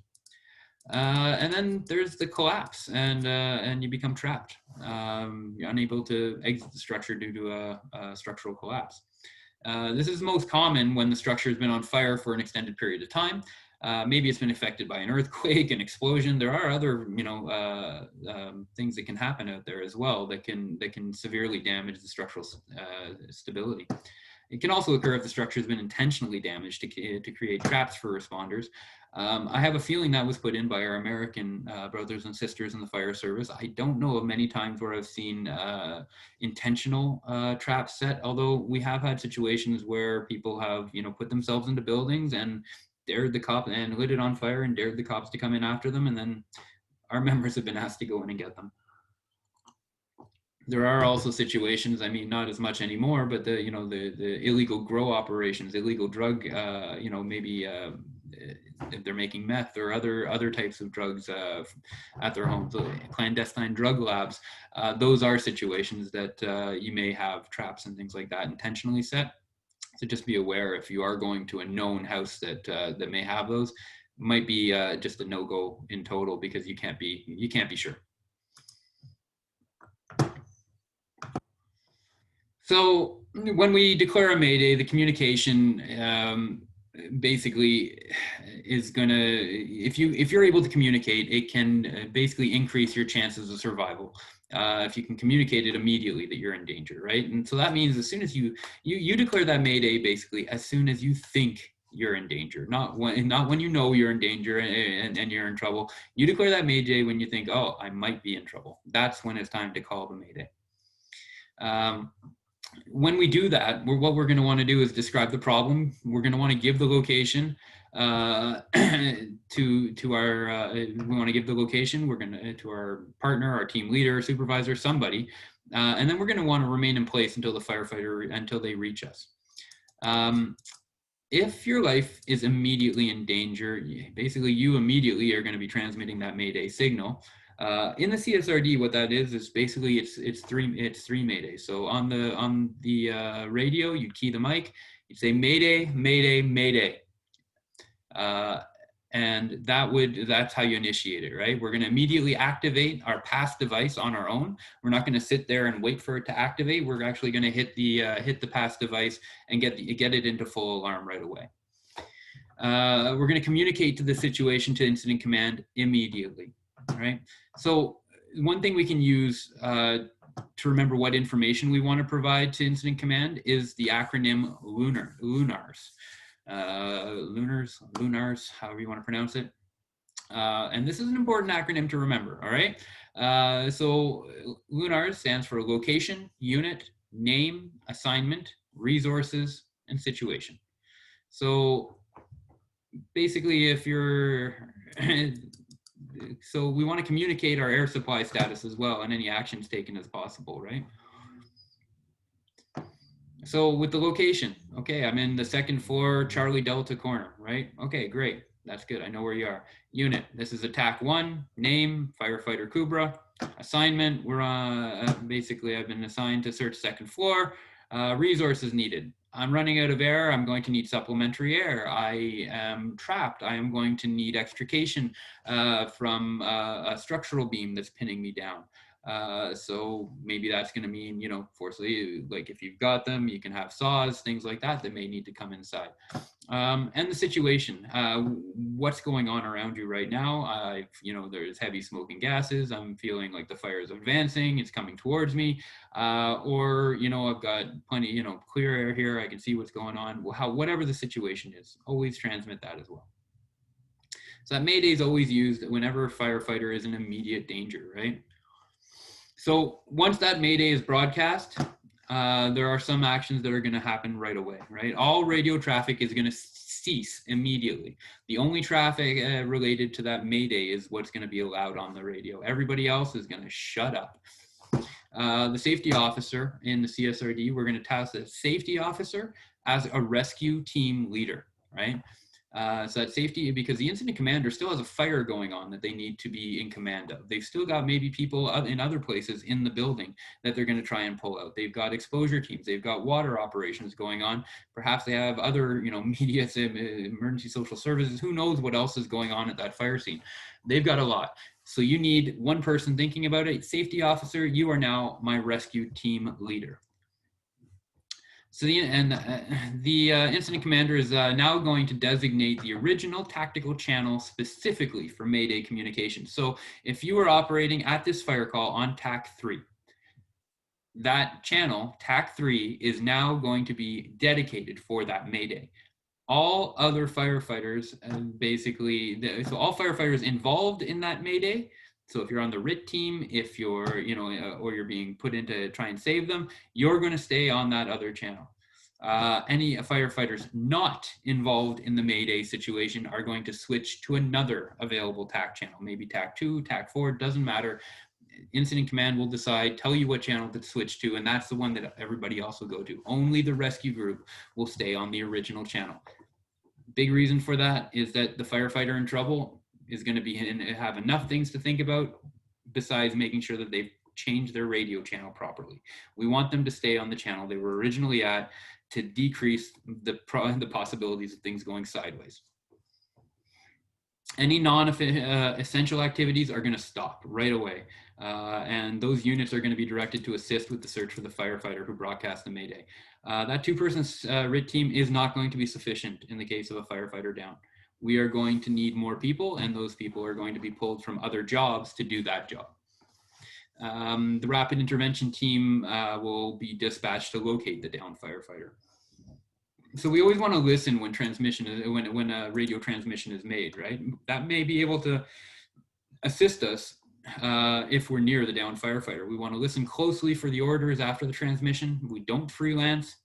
Incident commander will give orders for all personnel to exit the condition if the conditions in the hazard zone change, right? So be aware of that. Just be, you may end up getting orders for all personnel to exit if those conditions deteriorate too rapidly. Pay attention for it, listen for it, and obey those orders.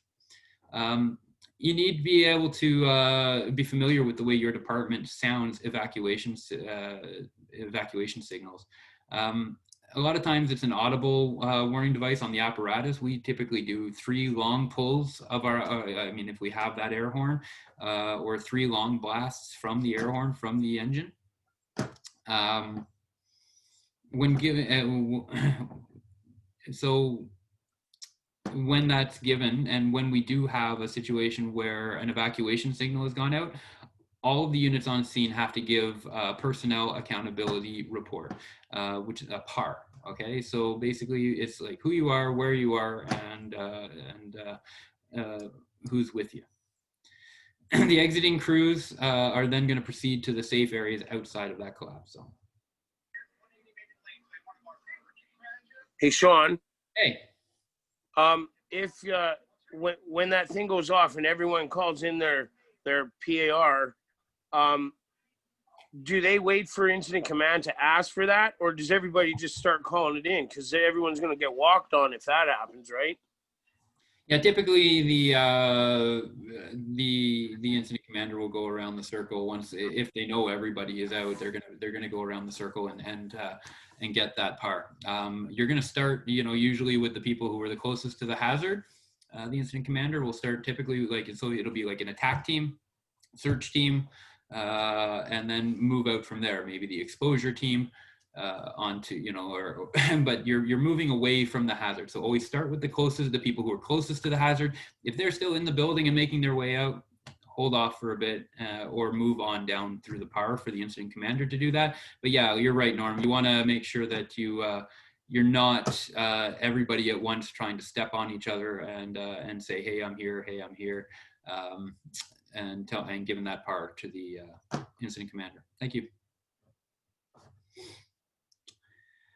Okay, so when a Mayday is sound, air management can become a really key principle, right? It's something we need to know. We need to know how to regulate the air consumption in order to exit that IDLH environment. Our breathable air in that cylinder has a finite quantity. That's like precious as gold to us in these situations. And once it's gone, it's, unless we can get the transfill pack up to you quickly, it's gone, right? And there's not much we can do. So in the past, the practice was always to stay low until the pressure alarm activated. Basically, we wanted this always placed our firefighters at risk. The amount of air left when the low pressure alarm is not enough air to get out of deep places in large complex structures, right? Even in a small structure, it's not necessarily enough, right? Once that alarm activated. Now the alarms now sound at a much higher number, and it actually seems like maybe you have a third of your 45-minute bottle left, and all of a sudden my alarms go off.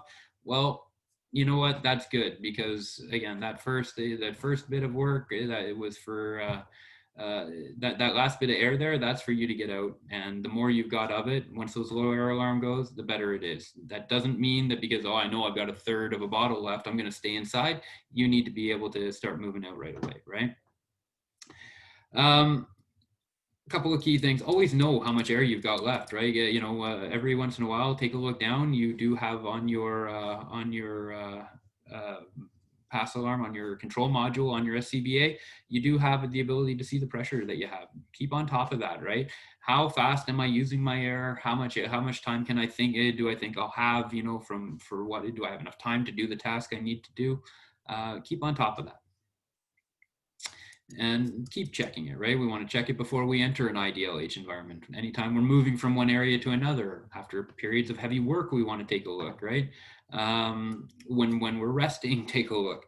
Before we're beginning a new assignment, let's take a look. Anytime we're on air, keep an eye on it, right? There's a point of no return that's going to be reached, and that means we don't have enough air to get us outside at the end, right? And that's going to be based on how much air is required to exit from that IDLH environment. So we need to keep an idea of what is the lowest cylinder gauge, not just of ourselves, but what's the lowest on our team, because that's the one that's going to indicate when we're going to go out. And again, this isn't about naming or shaming. Some people are going to go through it faster. That's fine. But we need to know where we're at as a team, right?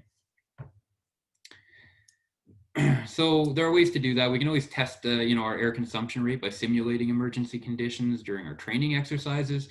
How long does it take us to consume a full cylinder of air? Resting. How about when we do work, right? So practicing in our SCBA is very important for that reason, right? So when we're exiting a structure, individuals can only decide if they're separated from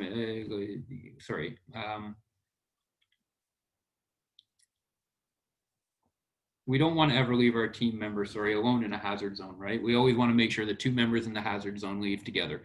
One member starts, if you have a low air alarm, doesn't mean the whole team necessarily has to leave, but we want to make sure that that person starts going out, and they're never going to go out alone, right? So if we end up having, say we had a 5-person host search team going on inside, somebody's a low air alarm goes on, we can still carry on with 3. Let's, how about you two take you take him out? Okay, great. Make sure you both get out.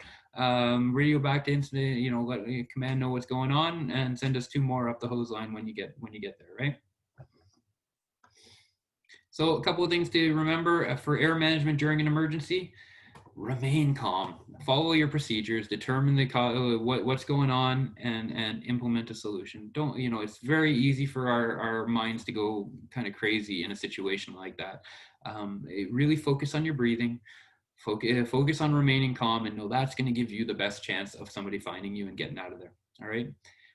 We want to practice these kind of procedures until they're second nature, right? The more we can do this at training, the better it's going to be if we ever had a situation. And think about our procedures to help us conserve air, right? It'll help us increase our time for escape and improve our chances to locate others in a system, right? All right. So we'll talk a little bit about some survival actions, right? So our best thing is our best action and tactic is to constantly monitor our surroundings, right? We want to always be using that situational awareness to stay safe. If a Mayday event occurs, we want to choose a course of action. We want to remain calm. Panic is the leading contributor to death in these types of situations, right?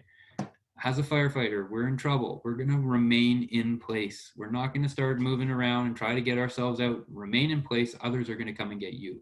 All right. We want to stay calm, breathe slowly, conserve our air, stay low where the temperature is cooler, right? So there's a few actions we can take after completing our Mayday report, right? Things like, we want to continue communicating, right? We've given our one communication, give updates. I'm okay, now I'm down to this on air. Here's where I'm at, I can hear the people coming. Make sure that pass alarm is activated, right? Tap the floor with a tool. Find another way to make noise. Alert the people coming to get you where you are, right? Good picture here on the right. Shine a flashlight or a hand light directly overhead, right? That gives another thing that the searchers can now be looking for. If you're unsure of your location, turn off your pass alarm momentarily and listen for sounds that might provide you clues, right? You might hear traffic from the street outside. You might hear the crews working with tools. You might hear the sound of a pumper, right? That might give you an indication of what side of the building you're on.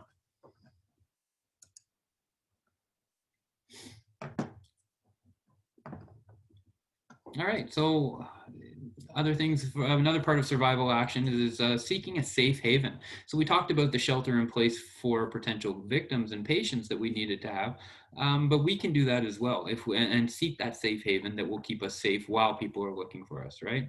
And seeking it just basically means taking actions that help us to improve the situation or buy us more time to escape, right?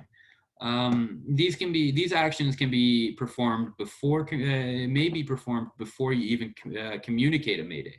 Maybe you're starting to get a sense you're in trouble. First thing you want to do is make sure you're in a safe-ish place before you even broadcast that mayday, right? Don't wait while the room is flashing over around you to transmit that mayday, right? Don't do it in the middle of that room. Get your butt out of there if you can. Find that safe place and then make your communication, right? Staying low to the floor, again, temperatures are cooler, air is less contaminated, right? We can use our hose stream for protection in a thermal emergency, like a flashover event. We want to turn the nozzle pattern over to a full fog and point it above where we are and flatten ourselves on the floor. So now we've got basically a shield of water above us that's giving a cooling effect. We're not disrupting the thermal layer so much because, again, it's a wide fog. We're not even hitting the thermal layer, but we are somewhat giving us the best chance of survival there.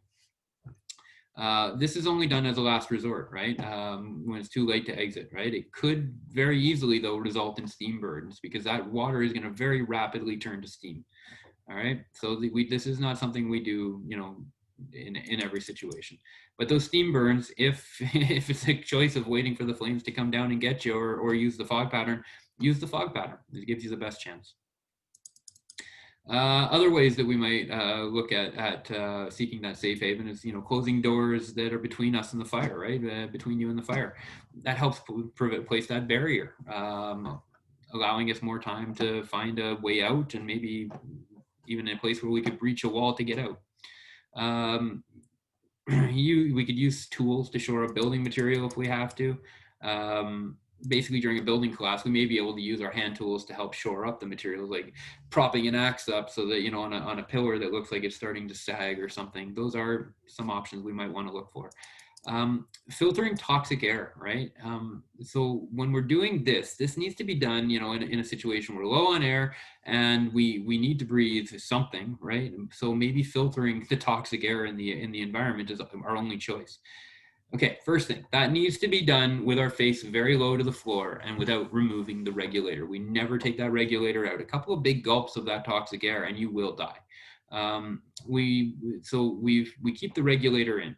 We're low to the floor. We're going to break the seal of the mask and use our protective hood to filter each breath. And we want to do this sparingly because it's still very, very ineffective, but better than breathing in and taking your regulator off and taking a big gulp of air. Okay, so we break the seal of that mask. We use the protective hood as a filter to breathe. And again, this isn't going to reduce toxins like carbon monoxide and hydrogen chloride, right? It's still going to be there. And this is only used as a last resort if the SCBA cylinder is completely exhausted and we have no breathable air left.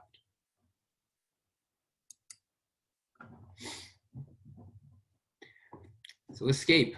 Again, we talked about, finding our own safe haven. Well, escape is always the best option in these circumstances. If we can remove ourselves from the environment, that's what we should be looking at, right? Always got to look at it in cases where there's imminent threat of structural collapse, right? No safe haven or shelter that we can find. We've completely exhausted our air supply. We have extreme fire conditions that are about to occur or are occurring. Or there's been an order to abandon the structure, right? And so our escape can require teamwork and practice so that all the members know what our roles are when it comes down to this, right? If your team is still intact, you can escape as a unit. You follow the hose line or the search line to the original point of entry, right? So I talked a little bit about that big lug, big truck, right? So again, you've got the female coupling is a smaller coupling on the hose, and you can see here on the picture, right? The male coupling is the larger coupling, and I'm talking about the lugs on it. You can see, for turning the hose, right? The female looks maybe longer, but I'm talking about the big lugs that are on there, right? A much larger rig with the lugs. So the way that I remember, like I said, was that idea: big lug, big truck. You find that male coupling. You know that's the direction that the exit is going to be because that's where it's coming from the pump, from the engine out there, right? Um, so in the event of a threat of rapid fire progression, we don't want to leave the nozzle, and we do not leave the nozzle. We withdraw the line and operate it where we need to. So we've got a possibility that that fire is going to flash around us. We don't want to be dropping our hose and getting out of there. That hose is our lifeline. That's going to help us if we need it, right? If we're separated from the team, again, we can still follow the hose line, search line, or the wall in the direction that we came from. So again, when we're following that hose line, female coupling is on the nozzle side, male coupling is on the water source side. Right? Always remember that. Another term, Sean? Yeah. Another term is smooth bump to the pump. Smooth bump pump. Smooth bump to the pump.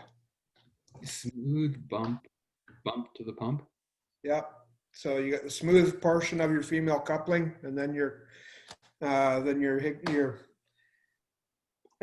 coupling itself, and then the male coupling.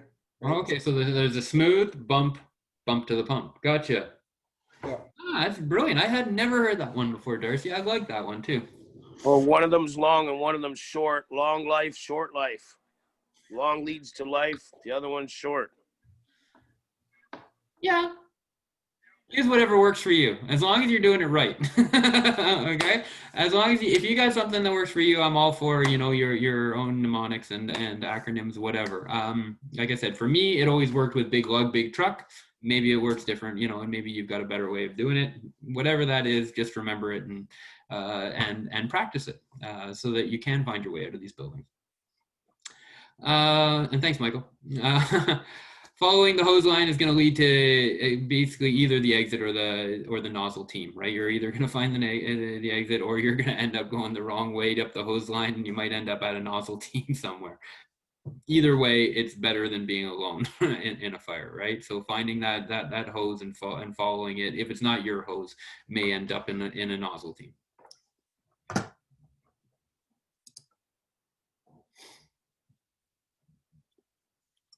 All right. So next one, escape safety guidelines. We always want to remain calm. If you have a hose line, maintain control of that nozzle and use it for protection. Orient yourself on the with points of reference. Your hose line is great. Your search lines, walls, points of exterior light. Stay low. Keep in contact with the wall.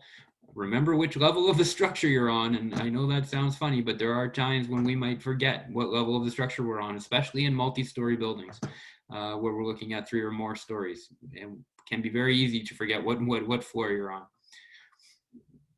Control your breathing. Frequently check that air supply. Use a duck walk or a low profile maneuver for smoke dense, for dense smoke, and we want to keep a low profile. The duck walk is also kind of a low profile movement that means we don't have to crawl, right? So that duck walk can be very helpful. The advantages of crawling is that the area, oops, looks like I have these on here. Oh, I'm gonna go back one. Look at that, I actually had a whole bunch of things here. Sorry, first time doing this PowerPoint, so I didn't know that I actually had set it up that way, but here we go. So again, we locate that wall, we sweep the floor with one hand, we sweep the wall with the other hand for the window.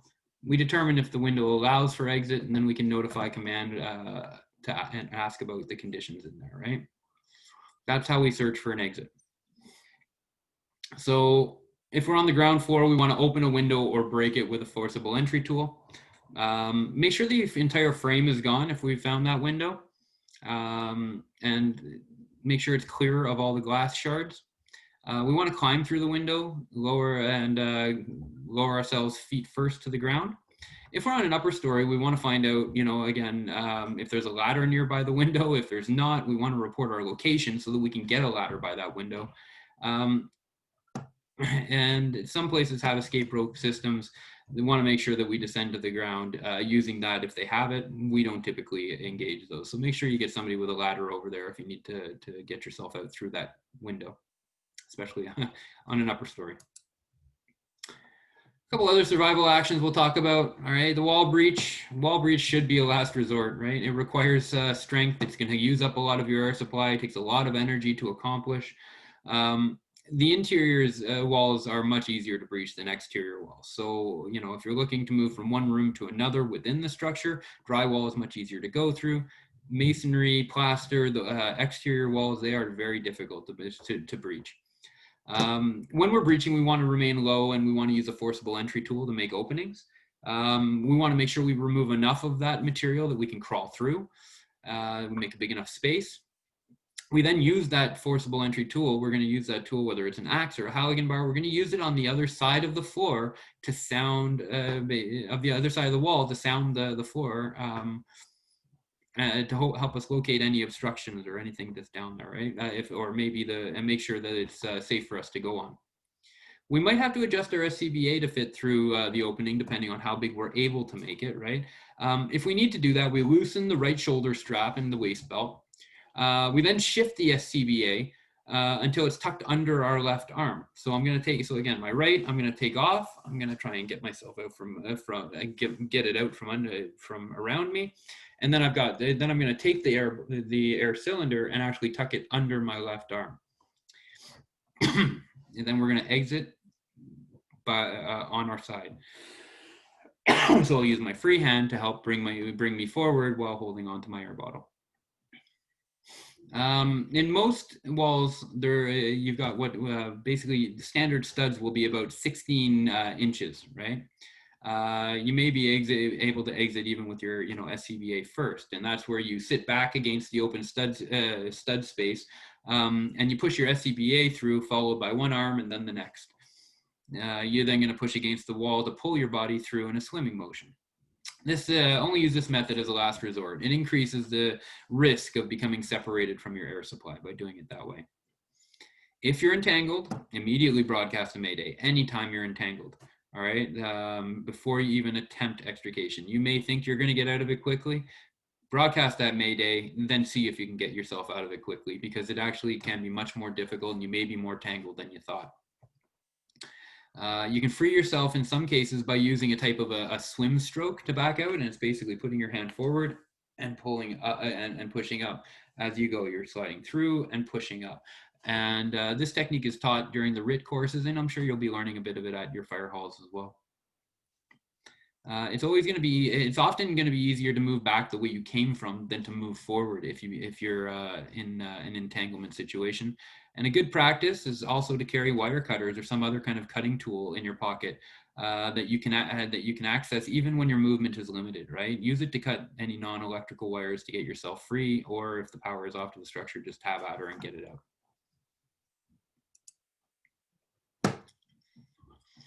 So time to talk a bit about rapid intervention teams. Rapid intervention teams are required by WorkSafe BC regulations and NFPA 1500 anytime firefighters are in a hazard zone. A rapid intervention team consists of at least 2 members prepared to rescue injured or trapped firefighters. You need to be trained in firefighter rescue and equipped with the same PPE as the firefighting crews. And you may have more than one team assigned to standby, especially if the interior entry is at multiple points. One thing to keep in mind, do not underestimate the time and personnel is going to be required to carry out the rescue of a downed firefighter. Carrying one unconscious firefighter can require 4 rescuers easily. And removing the firefighter from a hazard zone can require up to 12 rescuers to accomplish. This process can take as long as 20 minutes to complete. And this is done with in time situations. This is not an easy task. Never underestimate the resources you're going to need to do it. So the mandatory equipment that you're going to need as a RIT team are a few things: air, water, a radio, and extrication. And the extrication could be anything depending on the situation. It might be wire cutters, it could be saws, it could be forcible entry tools. Air, again, we have jump kits that have supplemental air that we can transfill by using a quick connect adapter. So we basically hook this up to the bottle, the cylinder of the firefighter that needs the air. If we just wait for it to fill, it's going to basically fill. If you've got 0 in the firefighter's tank and a full tank in there, you're going to have a half tank in each. Now, if you disconnect, so each will have a half tank. If again, if they deplete that half and you put it back on, then it'll go to a quarter and a quarter. Or you can keep it hooked up, and then they have basically the equivalent of a full cylinder of air. And water, what they're talking about is we want to have a hose line when we go in there as well. We need to protect ourselves. The RIT team needs to be protected as well.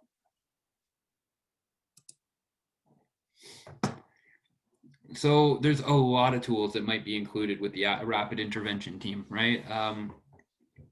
So teams can carry things like a spare SCBA to provide breathing air for the downed firefighter. Hose line is going to help us create a defensive space. That radio, the forcible entry tools for extrication, that was all part of the AWARE, right? Other things you might need, flashlights or handheld lights. You might need search lines, thermal imagers. Again, we don't use a lot of search lines, so I say that a lot in here, but that is something that other fire departments use a lot of. Thermal imagers, maybe things like a litter, again, to help get the person out, a power saw, attic ladders, spare breathing air cylinders. What did I do? Spare breathing air cylinders. After that Mayday transmission it comes across, rapid intervention team is first going to try to establish radio contact with that downed firefighter.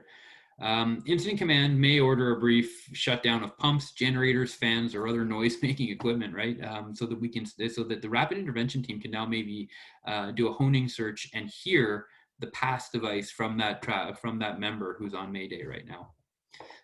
If these actions aren't successful, the rapid intervention team is going to follow the hose line or search line into the structure, and they're going to begin their search from their last known location of that firefighter in danger. The rapid intervention team should also stop frequently and breathe and just be quiet, right? Everyone stop, everyone just listen. What you're doing there is it might help you hear a pass alarm from that firefighter.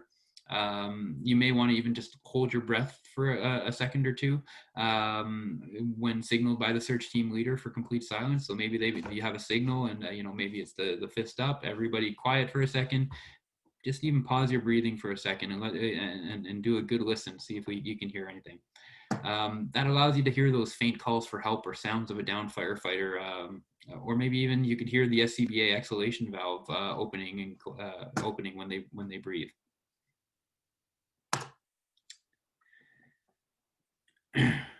So after we've located the firefighter, we need to remove them. And there's a few things that we need to do after we've located that downed firefighter.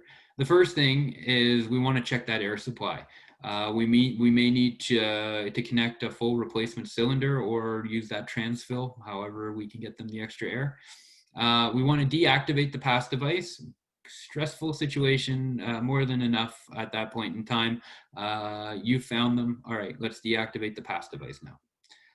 And then confirm the firefighter's identity. Hopefully you found the one you're looking for if this was somebody else who's gone down, but it is important to confirm that this is who you were looking for.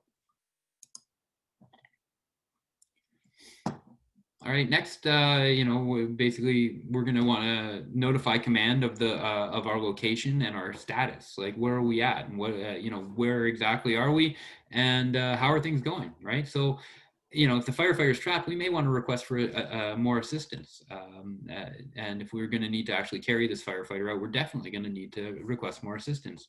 We're going to want to make sure that any hazards are mitigated that threaten the downed firefighter while they're waiting, right? So if we know about where they are, let's try to mitigate the hazards around them.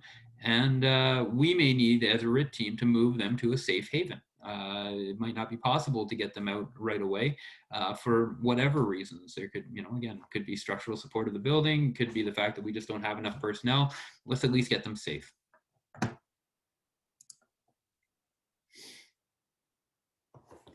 So exiting an IDLH environment will always take priority over stabilizing injuries, you know, depending on the situation. It's usually going to overtake it for sure.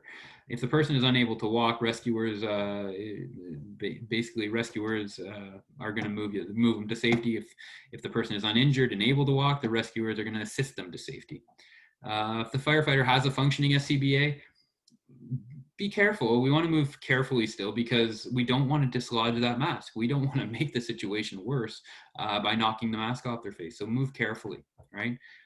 If a firefighter does not have a functioning SCBA, either connect that face piece to a functioning SCBA or remove the victim immediately from that hazardous atmosphere. All right. Well, thank you very much for listening to my talk on firefighter search, rescue, and firefighter survival. Again, the first priority at any structure fire is that of survival, right? Both for the individual and for our fellow firefighters. Our firefighters coming first, right?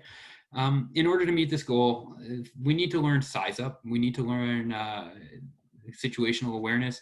We need to practice it. We need to know how to manage our air supply, and we need to practice removing victims to safety.